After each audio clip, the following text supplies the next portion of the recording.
तो फिल्म की शुरुआत में हम मेन कैरेक्टर ब्रैड को देखते हैं, जो एक पायलट था। वो एयरपोर्ट पर आगे बढ़ रहा था, साथ ही अपनी बेटी से वीडियो कॉल पर बात भी कर रहा था। वो उसे कहता है कि मैं काम खत्म करके जल्दी तुमसे मिलने आऊंगा, जो सुन वो खुश हो जाती है। इसके बाद ब्रैड पायलट वाले केबिन में आकर अपने साथी पायलट से मिलता है और दोनों अपने अपने बारे में बातें करने लगते हैं। फिर फौरन बाद ब्रैड को बाहर बुलाया जाता है। एक ऑफिसर उसे बताता है कि इमरजेंसी की वजह से तुम्हें एक कातिल को अपने साथ ले जाना पड़ेगा, जो बहुत ही ताकतवर है, जिसका नाम टोनी है। ये जिम्मेदारी हम तुम्हें इसलिए दे रही है क्योंकि तुम काफी समझदार हो, जिस पर वो मान जाता है और अपने प्लेन के बाकी स्टाफ से आकर मिलता है। और ये लोग मुसाफिरों के बारे में बात करने लगते हैं कि सब आ गए हैं कि नहीं। और जैसे फिर सारे मुसाफिर आकर प्लेन में बैठ जाते हैं तो ये लोग फौरन अपनी उड़ान भरते हैं। ब्रैड अपने साथी पायलट को बताता है कि मैं अपनी बेटी से बहुत प्यार करता हूँ और बहुत जल्द उससे मिलने वाला हूँ। हमारे एक दूसरे के अलावा और कोई नहीं है। और फिर ये लोग रात तक प्लेन में सफर करती रहती है। लेकिन तभी अचानक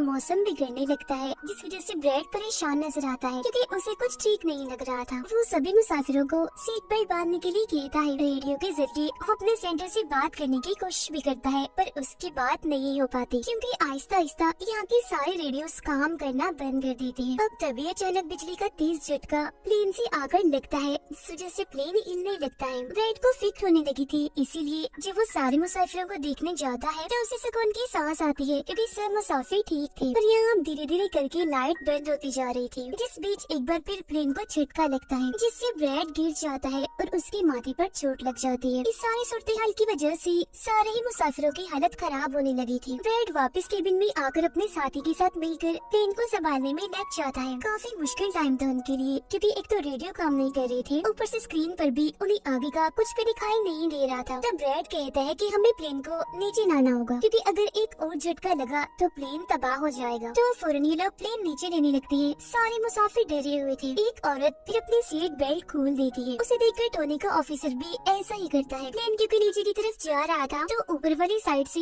वो जोर से टकराते हैं, इतनी जोर से कि फौरन ही उनकी मौत हो जाती है। अचानक तेजी से प्लेन नीचे आने लगता है। तब ब्रैड और उसका साथी जल्दी से इसे कंट्रोल में कर लेते हैं। तभी एयर होस्टेस आकर ब्रैड को बताती है कि मुसाफिरों की हालत खराब हो रही है, जिस पर वो कहता है कि सबको संभालो, अपनी अपनी सीट पर बैठने का कहो क्योंकि जल्दी हम करीबी एयरपोर्ट पर उतरने वाले हैं। अभी दोनों देखते हैं कि हम एक आइलैंड के ऊपर से गुजर रहे हैं, तो कोई और रास्ता फिलहाल ना होने पर ही इस आइलैंड पर प्लेन उतारने का फैसला करती है। वो कोई ठीक सी जगह देकर फिर प्लेन को उतार ही देती है। हालांकि उन्होंने इमरजेंसी लैंडिंग की थी, पर फिर भी सही सलामत वो उतर ही गई थी। अब ब्रैड और उसका साथी तब खुश होते हैं जब उन्हें पता चलता है कि थोड़ी बहुत बिजली अभी भी प्लेन में है। इसके बाद ब्रैड सभी को नीचे उतरने का कहता है। उधर प्लेन की कंपनी का मालिक भी देख लेता है कि अचानक प्लेन कहीं गायब हो गया है क्योंकि उसने प्लेन को लैंड होते हुए नहीं देखा था और काफी देर से रेडियो खराब होने की वजह से उसका राब्ता भी नहीं हो पाया था, इसीलिए वो थोड़ा टेंशन में नजर आता है। अब एयर होस्टेस ब्रैड को आकर बताती है कि टोनी को लाने वाली ऑफिसर की मौत हो गई है। जिससे ब्रैड को दुख तो होता है, पर वो उसे कहता है कि चलो जो भी हुआ अब बाकी मुसाफिरों का ख्याल रखो। अब सारे लोग इस सोच में थे कि हम यहाँ क्यों उतरे हैं, जिस वजह से ब्रैड सामने आकर बताता है कि इमरजेंसी की वजह से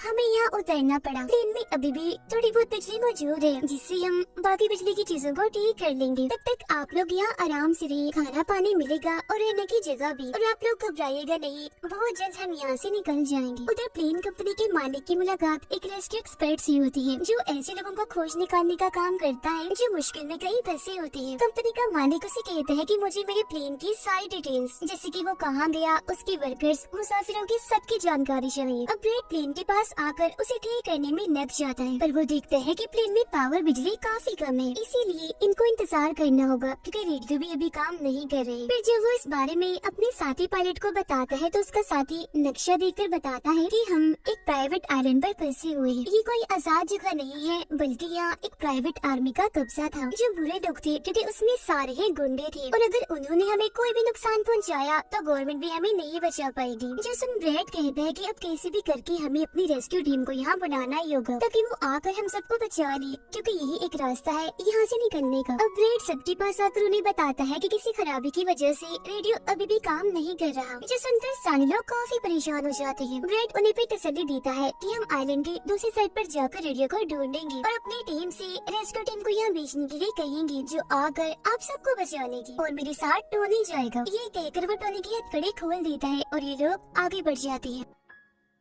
अब हम प्राइवेट आर्मी इन्हें जो बुरे लोग थे उनके हेड को देखते हैं, जिसके पास एक आदमी आकर बताता है कि यहाँ आइलैंड पर एक प्लेन आकर रुका है इमरजेंसी की वजह से, और उसके अंदर बहुत सारे लोग हैं जो अलग अलग मुल्कों से। जो सुनकर प्राइवेट आर्मी का हेड उसे पैसे देता है इस जानकारी की और फौरन अपनी टीम को तैयार होने का कहता है, क्योंकि शायद ये लोग उन्हें लौटने के इरादे से जाने वाले थे। आइलैंड के जंगल में ब्रैड और टोनी आगे बढ़ रहे होते हैं। टोनी ब्रैड से पूछता है कि तुमने मुझे आजाद क्यों किया और अब कहाँ लेकर जा रहे हो? तो ब्रैड उसे कहता है क्योंकि मैं तुम्हारी वजह से सबको खतरे में नहीं डाल सकता, और यहाँ एक खतरनाक प्राइवेट आर्मी है जिसका मेरे साथ मिलकर तुम्हें सामना करना है। वो फिर और भी बहुत सारे सवाल ब्रैड से करता है और फिर अचानक ही चुप हो जाता है। तो जब ब्रैड पीछे मुड़कर देखता है तो टोनी वहाँ नहीं था, वो गायब हो गया था। उधर रेस्क्यू एक्सपर्ट प्लेन की जानकारी निकालने में लग जाता है। एक वीडियो में वो ब्रैड को देखता है जो झगड़ते हुए मुसाफिर से लड़कर उसे काफी मारता है। अब उसकी लड़ने की मारते देखकर रेस्क्यू एक्सपर्ट काफी खुश हो गया था, जिसके बाद वो प्राइवेट कंपनी के लीडर से बात करता है। कहता है कि आप लोग तैयार रहिए, कभी भी आपकी जरूरत हमें पड़ सकती है, जिस पर वो हाँ बोलता है। जंगल में आगे बढ़ते हुए ब्रैड एक खानी पड़ी फैक्ट्री में जाता है, जहाँ वो एक बंद रेडियो मशीन को ढूंढ ही लेता है और फिर उसे ठीक करके फोन लगाता है। हेल्पलाइन पर उसकी बात होती है, जिन्हें वो अपने प्लेन और इस आइलैंड के बारे में बताता है, लेकिन लाइन में कोई गड़बड़ी होने की वजह से सामने वाला इंसान उसकी बात सुन ही नहीं पाता। जब उसे एक आइडिया आता है, वो ये सारी चीजें अपने बेटे को लिखवा कर उसे अपनी ऑफिस में बताने का कहता है। अब तभी एक आदमी आकर ब्रैड पर हमला कर देता है, तो वो उसे पकड़कर काफी मारता है और बेहोश कर देता है। तभी ब्रैड को महसूस होता है जैसे इस कमरे में कोई आ रहा है, इसीलिए जल्दी से वो छुप जाता है। पर वहाँ और कोई नहीं बल्कि टोनी था, जिसने बहुत सारे गुंडों को मारकर उनके हथियार ले लिए थे, और वो ब्रैड को आवाज लगाने लगता है। पर जब ब्रैड सामने आता है तो कुछ हथियार वो उससे भी दे देता है। इसके बाद ये दोनों नीचे की तरफ आने लगते हैं। तब यहाँ उन्हें एक कैमरा मिलता है जिसमें चल रहे वीडियो से उन्हें पता चलता है कि वो खतरनाक प्राइवेट आर्मी यहाँ आने वाले लोगों को अगवा कर देती है और फिर उन लोगों की फैमिली से अच्छी खासी रकम लेती है उन्हें छोड़ने के बदले। जो देख वो समझ जाते हैं कि हमारे मुसाफिर भी खतरे में हैं। अब ये दोनों बाहर खड़ी गाड़ी में आकर बैठ जाते हैं और अपने मुसाफिरों की तरफ जाने लगते हैं। उधर जब सारी मुसाफिर बैठी हुई थी तो तभी उन्हें किसी गाड़ी की आवाज आती है। वो ये सोचकर काफी खुश हो जाते हैं कि जरूर ये ब्रैड है, पर ब्रैड नहीं,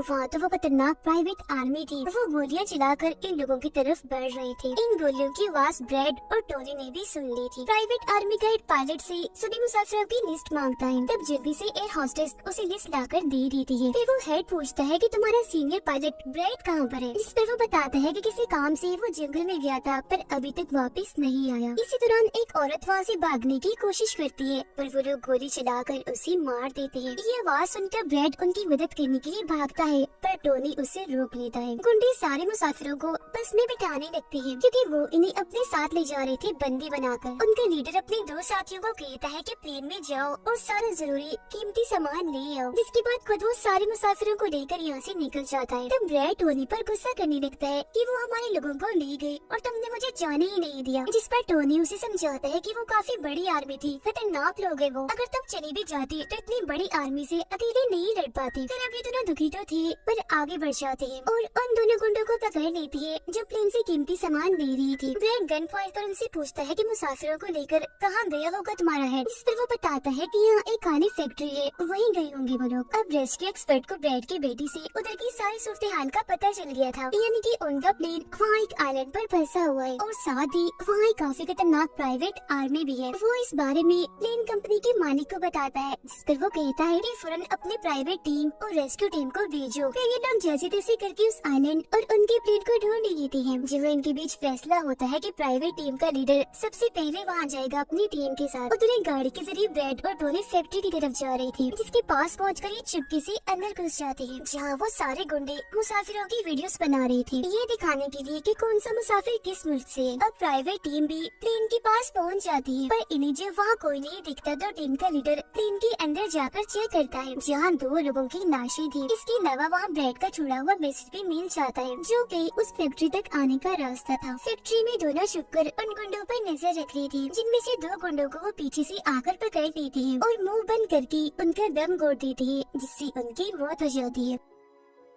फिर ये खुफिया दरवाजे से आगे बढ़ते हैं और एक कमरे के बाहर जा पहुँचते हैं। उस कमरे के अंदर ही सारे मुसाफिरों को कैद किया हुआ था। वहाँ बहुत सारे गार्ड्स खड़े हुए थे, जिन्हें देखकर टोनी को काफी गुस्सा आ जाता है। इसीलिए वो वहाँ पड़ा हथौड़ा उठाकर एक एक करके सभी को मारता जाता है। फिर ब्रैड एक कुंडे से चाबी लेकर उन मुसाफिरों को कमरे से आजाद कर देता है। वो फिर सबको कहता है कि जल्द से जल्द प्लेन के पास पहुँचो, क्योंकि रेडियो के जरिए उन्हें मदद मंगवाई है, रेस्क्यू टीम आती ही होगी। इसके बाद वो सब लोगों को बस में बिठाता है। तभी टोनी उसके पास आकर बताता है कि वहाँ बाहर बहुत सारे गुंडे खड़े हुए हैं, तो हम यहाँ से नहीं निकल सकते। वो जब भी मुसाफिरों को परेशान देखता है तो कहता है कि मैं मुसाफिरों का ध्यान भटकाऊंगा, जबकि टोनी तुम सभी मुसाफिरों को यहाँ से ले जाना। जो कहकर ब्रैड वहाँ से निकलकर गुंडों के पास आता है। उनके हेड से बात करता है कि मेरी टीम यहाँ आ रही है, इसीलिए तुम मेरे मुसाफिरों को छोड़ दो। अब तभी गुंडे आकर उसे मारने लगते हैं और उनका हेड कहता है कि ऐसे कैसे छोड़ दूं? पैसों के बगैर मैं किसी को नहीं छोड़ता। जिसके बाद अब वो गोली से जैसे ब्रैड को मारने वाला होता है कि तभी प्राइवेट टीम यहाँ आकर उन पर हमला कर देती है। वो काफी गोलीबारी करती है, जिसमें बहुत सारे गुंडे मारे जाते हैं। इसके बाद वो ब्रैड को लेकर यहाँ से जाने लगते हैं। बस में बैठकर निकल जाते हैं। गुंडों का लीडर देखता है कि बाकी गुंडों के साथ साथ मेरा भाई भी मारा गया है, तो उसे काफी गुस्सा आता है। इसीलिए वो अपनी टीम को कहता है कि जल्दी करो, तैयारी पकड़ो और हाँ, किसी को भी मत छोड़ना, एक एक को चुन चुन कर मार देना। गाड़ी में ब्रैड उस प्राइवेट टीम से बात करने लगता है, तब उनका हेड उसे बताता है कि हम छोटी सी प्राइवेट टीम है जो बस तुम्हें यहाँ बचाने की मिशन में आई है, क्योंकि हम कोई रेस्क्यू टीम नहीं है। उन्हें आने में तो अभी और भी वक्त है। जो सुन ब्रैड घबरा तो जाता है, पर कहता है कि कोई बात नहीं, मेरे पास एक आइडिया है। उसके बाद ये लोग भी प्लेन के पास आ जाते हैं, जहाँ सारे मुसाफिरों को टोनी पहले ही ना चुका होता है। ब्रैड फिर अपने लोगों को कहता है कि प्राइवेट टीम हमारी मदद करने यहाँ आ गई है और अब उनकी मदद से हम प्लेन को चला लेंगे और फौरन यहाँ से निकल जाएंगे। तो आप सब लोग जल्दी से प्लेन में बैठ जाएं, क्योंकि हम रेस्क्यू टीम का इंतजार नहीं कर सकते, उन्हें आने में वक्त है और अगर हम यहाँ रुके तो उस खतरनाक आर्मी के हाथों मारे जाएंगे। जो सुनकर सारे लोग प्लेन में बैठ जाते हैं, जबकि ब्रैड प्राइवेट टीम के लीडर के साथ मिलकर प्लेन को ठीक करने में लग जाता है। जहाँ तभी वो गुंडे आकर इन पर हमला कर देते हैं, जिनको देखकर प्राइवेट टीम उन्हें रोकने में लग जाती है और यहाँ दोनों तरफ से काफी गोलीबारी होती है। पर इस टीम के पास काफी अच्छी गन्स थी, तो वो बहुत सारे गुंडों को मार गिराती है। ब्रैड टीम के लीडर को बताता है कि मैं अगले 5 मिनट में प्लेन को स्टार्ट कर दूंगा, मतलब कि चला दूंगा, जिसके बाद हम सब लोग उड़ान भरेंगे। फिर वो टोनी का शुक्रिया भी अदा करता है कि तुमने मेरा इतना साथ दिया। फिर ब्रैड गोलियों के बीच से होता हुआ अंदर आकर बैठ जाता है और अपने साथी पायलट के साथ मिलकर प्लेन चलाने लगता है। टोनी की गोलियां खत्म हो गई थी और जब वो प्राइवेट टीम का बैग चेक करता है तो उसे वहाँ पैसों से भरा हुआ एक बैग मिलता है। पर फिलहाल पैसों को ऐसे ही छोड़कर दूसरे बैग से गन लेकर दोबारा गुंडों से डरने लगता है। जहाँ तब तक ब्रैड भी पूरे प्लेन को घुमा भी चुका होता है। फिर वो प्राइवेट टीम भी प्लेन में चढ़ने लगती है। ब्रैड को प्लेन कंपनी का मालिक बताता है कि मैं तुम्हें कोई महफूज जगह बता दूंगा जहाँ तुम जा सकते हो। सभी लोग तो प्लेन में चढ़ जाते हैं, पर टोनी नहीं चढ़ता। वो पैसों से भरा बैग लेकर वहाँ से भागने लगता है। तब उसे जाता हुआ देखकर प्राइवेट आर्मी उनके प्लेन पर हमला कर देती है। उनका हेड प्लेन के सामने रॉकेट लॉन्चर लाकर उन्हें एक ही झटके में उड़ाने का सोच रहा था, लेकिन उसे टोनी देख चुका था। वो उसे गोली मारकर गिरा देता है, ऐसा करने से रोक लेता है। ये देखकर ब्रैड को बहुत खुशी होती है, जिसके बाद वो अपनी पूरी ताकत लगाकर प्लेन उड़ाने में कामयाब हो ही जाता है। इस वजह से टोनी भी खुश था और वो भी फिर वहाँ से चला जाता है। ब्रैड प्लेन को आइलैंड से दूर ले जाता है, जबकि प्लेन का मालिक उसे एयरपोर्ट का बताता है जहाँ ये लोग जा सकते थे, जो काफी करीब था। तब ब्रैड उस तरफ प्लेन ले जाने लगता है, पर एक बार फिर प्लेन तबाह होने लगता है। इसलिए ब्रैड दोबारा से इमरजेंसी लैंडिंग करवाता है और उनका प्लेन नीचे आने के बाद जंगल के रास्ते आगे बढ़ने लगता है। सब लोगों की जान बच गई थी, इसीलिए वो काफी खुश थे। उधर प्लेन कंपनी का मालिक और उसकी टीम भी बेहद खुश थी। ब्रैड और उसका साथी भी सुकून की सांस लेते हैं कि कम से कम उस आइलैंड से तो निकल आए थे और सबकी जान भी बच गई थी। कुछ ही देर में यहाँ इनकी रेस्क्यू टीम भी आ जाती है, जिन्हें देखकर सारे मुसाफिर खुश तो थे, साथ ही ब्रैड की बहादुरी पर तालियां बजा रहे थे। ब्रैड फिर सारे मुसाफिरों को रेस्क्यू टीम के साथ भेज देता है, जिसके बाद वो अपनी बेटी से बात करता है। वो इस बात से काफी खुश थे कि थैंक गॉड मेरे डैड जिंदा है। दोनों भाई बेटी बात करके बहुत खुश थे और इसी के साथ ब्रैड की बहादुरी की ये कहानी इधर ही खत्म हो जाती है।